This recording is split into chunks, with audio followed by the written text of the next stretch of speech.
اعوذ باللہ من الشیطان الرجیم بسم اللہ الرحمن الرحیم کیف تکفرون باللہ وکنتم امواتا فاحیاکم ثم یمیتکم ثم یحییکم ثم الیہ ترجعون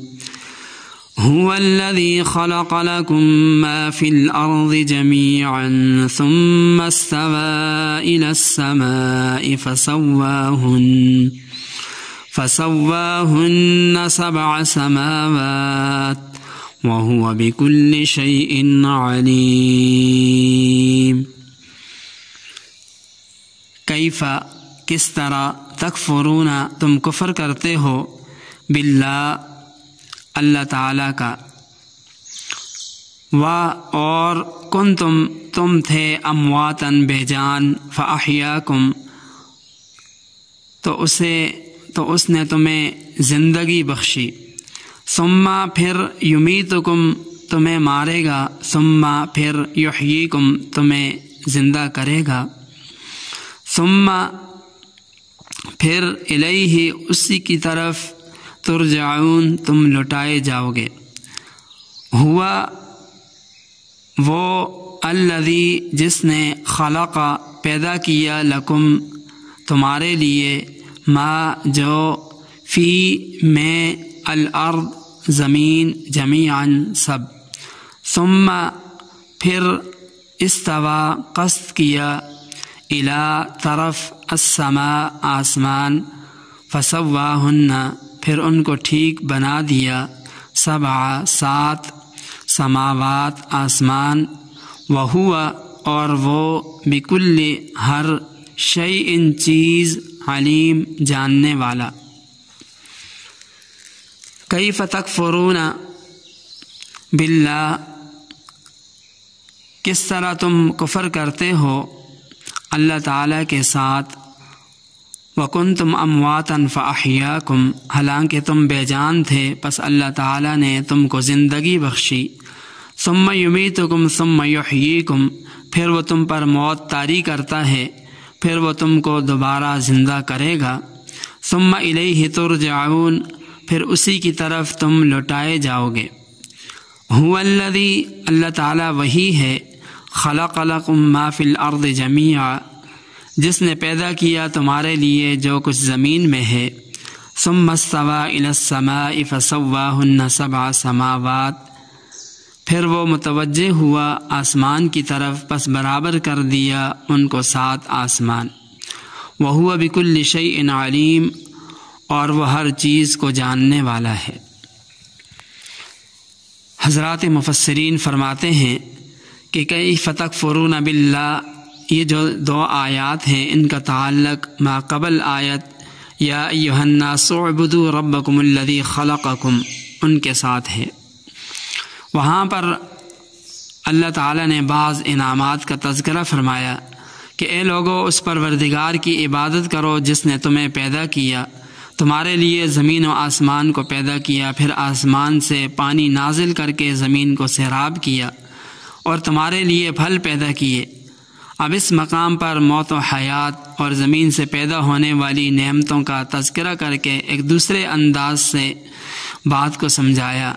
کہ ان نعمتوں کے ہوتے ہوئے تم اللہ تعالیٰ کے ساتھ کس طرح کفر کر سکتے ہو کس طرح اللہ تعالیٰ کی وحدانیت کا انکار کر سکتے ہو برخلاف اس کے کہ جو اللہ تعالیٰ کی وحدانیت کو مانتا ہے اور اسی کی عبادت کرتا ہے اس کے سامنے معرفت الہی کی لاکھوں کروڑوں عقلی اور نقلی دلیلیں موجود ہیں اس کے آس پاس آسمانی کتابیں موجود ہیں جو اس بات کی شہادت دیتی ہیں کہ اللہ تعالیٰ کی عبادت انسان کے ذمہ فرض ہے نبی پاک صلی اللہ علیہ وسلم نے فرمایا کہ اللہ تعالیٰ کا بندوں پر حق یہ ہے کہ وہ اسی کی عبادت کریں اور اس کے ساتھ کسی دوسرے کو شریک نہ ٹھہرائیں امام اعظم ابو حنیفہ رحمہ اللہ فرماتے ہیں کہ کوئی شخص پہاڑ کی چوٹی پر زندگی بسر کرتا ہے اور اللہ تعالیٰ نے اسے عقل و شعور جیسے اعلیٰ حواس سے نوازا ہے وہ زمین و آسمان کے نظام کو اپنی آنکھوں سے دیکھتا ہے اور اس کے باوجود وہ کفر کرتا ہے تو پکڑا جائے گا اسے معافی نہیں مل سکتی کیونکہ مشاہدات قدرت کو دیکھنے کے باوجود اگر وہ اللہ تعالیٰ پر ایمان نہیں لایا تو یہ اس کی اپنی بد نصیبی ہے۔ گویا عقلی طور پر بھی اللہ تعالیٰ کو پہچاننا یہ واجب ہے، چاہے جائے کہ اتنے زیادہ دلائل موجود ہوں اور پھر بھی کوئی اللہ تعالیٰ کی ذات کو نہ پہچانے، اس کی عبادت نہ کرے۔ ایک شخص عملاً نماز نہیں پڑھتا یا روزہ نہیں رکھتا مگر اللہ تعالیٰ کی وحدانیت پر ایمان ہے تو اس کے بچاؤ کی صورت پیدا ہو سکتی ہے، مگر کفر کرنے کی صورت میں وہ قابل گرفت ہوگا۔ اللہ تعالیٰ فرمائیں گے کہ میں نے تمہیں عقل و شعور، سوچنے سمجھنے کی صلاحیت عطا فرمائی، تمہارے ارد گرد نشانیاں پھیلا دی، اس کے باوجود تم نے ایمان کے بجائے کفر کا راستہ کیوں اختیار کیا؟ لہذا تمہارا معاملہ ناقابل معافی ہے۔ اسی لیے فرمایا کہ تم ان دلائل کے باوجود کیف تکفرون باللہ، تم اللہ تعالیٰ کے ساتھ کیسے انکار کر سکتے ہو، کیسے کفر کر سکتے ہو؟ موت اور حیات کی اس کشمکش کے بعد انسان کو یوں نہیں چھوڑا بلکہ وہ انسانی اعمال کا محاسبہ بھی کرے گا۔ ثم الیہ ترجعون میں اسی کی طرف اشارہ کیا کہ اللہ تعالیٰ کے سامنے پیشی ہوگی اور تم سے پوچھا جائے گا کہ میں نے تم کو وجود کی نعمت دی، تمہاری پرورش کی اور تمہاری ضروریات آسائش کے تمام سامان مہیا کیے، اب تم میری قدرت کا، میری وحدانیت کا کیسے انکار کر سکتے ہو؟ اب تمہارے پاس انکار کی کیا دلیل ہو سکتی ہے؟ اور آخر آیت کے اندر فرمایا کہ وَهُوَ بِكُلِّ شَيْءٍ عَلِيمٌ، یعنی وہ ہر چیز کو جاننے والا، اس کے علاوہ ہر چیز کو جاننے والا اور کوئی نہیں، لہذا عبادت بھی اسی کی کرنی چاہیے جو علیم کل اور قادر مطلق ہے۔ ان اللہ علی کل شیء قدیر، جو قادر ہے، جو خالق اور رب ہے، اس کے علاوہ الہ بھی کوئی نہیں ہو سکتا۔ غرض ذرے ذرے کو جاننے والا وہی ہے۔ علم محیط اللہ تعالیٰ کے پاس ہے، نہ جبرائیل امین اور نہ دیگر فرشتوں، نبیوں اور نہ ولیوں کو علم محیط حاصل ہے۔ اس لیے معبود برحق بھی وہی اللہ تعالیٰ کی ذات ہے اور عبادت کے لائق بھی اللہ تعالیٰ ہی کی ذات ہے۔ هو الذی خلق لکم ما فی الارض جمیعا،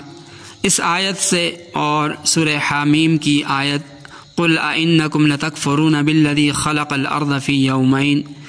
ان دو آیات سے معلوم ہوتا ہے کہ زمین پہلے پیدا فرمائی اور اس کے بعد اللہ تعالیٰ نے آسمان کو پیدا فرمایا، جو دھواں تھا اس کے ساتھ آسمان بنا دیے۔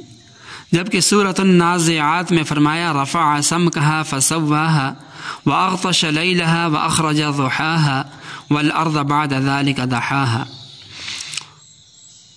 یعنی آسمان کی چھت کو بلند فرمایا، اس کو ٹھیک بنایا اور اس کی رات کو تاریک بنایا اور اس کے دن کو ظاہر فرمایا اور اس کے بعد زمین کو پھیلایا۔ تو وہاں پر معلوم ہوتا ہے کہ پہلے اللہ تعالیٰ نے آسمان کو اور پھر زمین کو پیدا فرمایا۔